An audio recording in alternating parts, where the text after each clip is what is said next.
Hey, what's up guys? Sabike here, coming at you with some more free-to-play low VIP content. Today's episode is going to be on Celestial Island. The main portion of this episode will be to cover Celestial Island Adventure. This feature is unlocked at Watchtower level 3, so make sure if you're brand new to the server to just get that to level 3. Best way to do it is just to grind out some stone of voids that you can get from the expedition. Once it's level 3, you come to this map and boom. Free food, essentially, is what this is yelling at you. So first thing, you only have Dwarven's Ruins when you're brand new. This is the only 6-star puppet that you have access to until you unlock more maps, which you get on more expeditions. Occasionally, you might get unlucky and you might not find any more maps on your expedition, so you're just going to have to do this multiple times until you unlock more maps for the other factions. Each faction has its own 6-star puppet and 9-star puppet. Main thing with this though is that the 6-star puppets take less time than the dark and light variants, almost half the time. And it also, when you're doing speed up events, these also get less percentages, so it takes even longer to complete than it would normally the regular factions. At level 1 engine speed, these are about 14 days long. As you can see, I have max engine speed right here, and it only takes about 10 days instead. So I highly recommend, if you're brand new, just grind out the 6-star puppet food until you have max engine speed. The way to max out your engine speed is to gain fleet experience, which you get 5k for the normal factions, you get 10k for the light and dark 6-star food, and then you get 21k regardless if it's a 9-star normal map or a 9-star ruins map. So as you can see, you can take less time with the ruins map than you would with the normal faction. With the normal faction at level 1 ship speed, it's about 58 days, so that's about 2 months compared to a month and a half once you have max engine speed.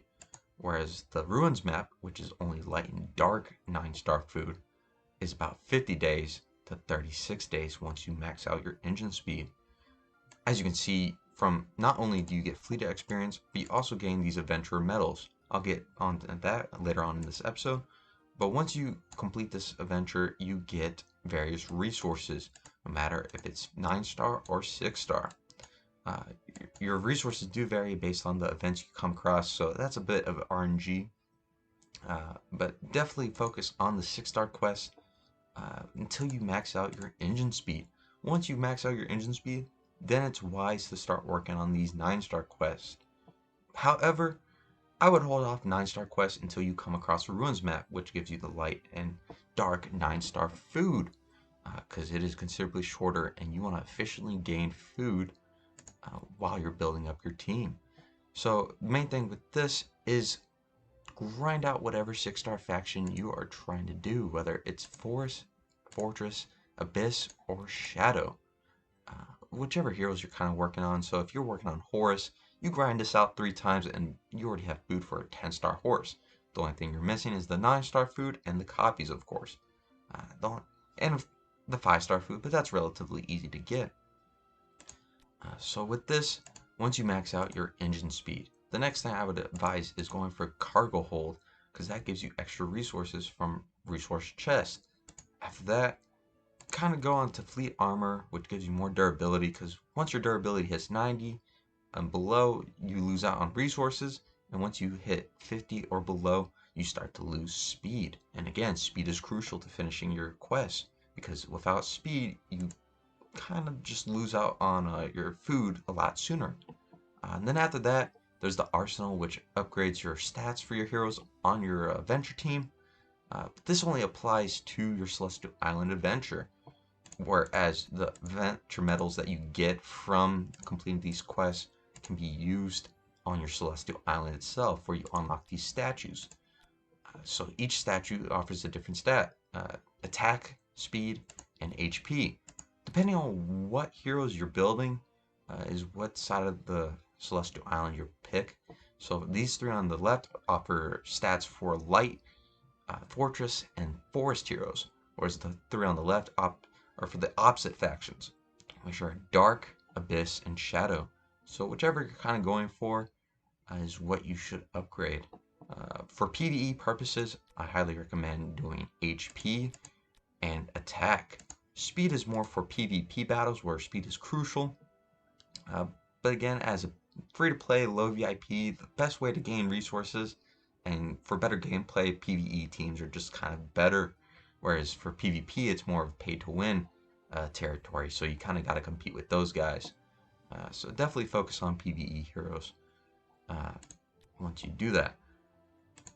So for Celestial Island Adventure, the best way to kind of do your lineup is to put your main lineup in the auxiliary system. The reason why I say this is because a lot of players just don't care on the lineup, and they kind of just go like this, where they just go down their hero list, and they just put in these random heroes as so.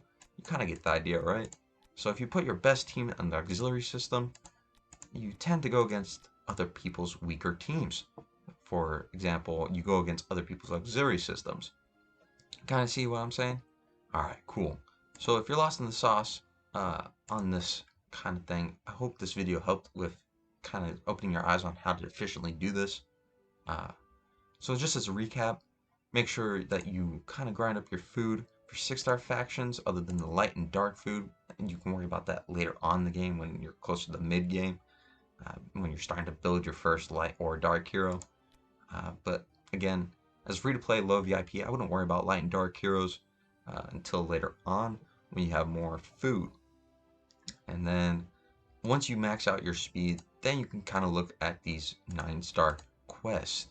Uh, Once you get the Ruins map, however, you have to do it or else it will disappear after you choose another quest. And by what I mean have to do it is kind of vague. Once you max out your engine speed, definitely do it because it is a great source of 9-star food for less time. 36 days is a lot better than 42 in my opinion. So definitely get those once you max out your speed. Otherwise, just grind out them 6-star quests for whatever faction you're working on to get your heroes enough food to get at least a 10-star. Again, you gain fleet XP and just upgrade that speed, the cargo. My next personal favorite is fleet armor and then the arsenal last. But yeah, hopefully this video has helped out you guys. Leave a like and subscribe if it has, and feel free to comment below if you have any questions regarding this topic. Otherwise, have a great day, guys. Appreciate you.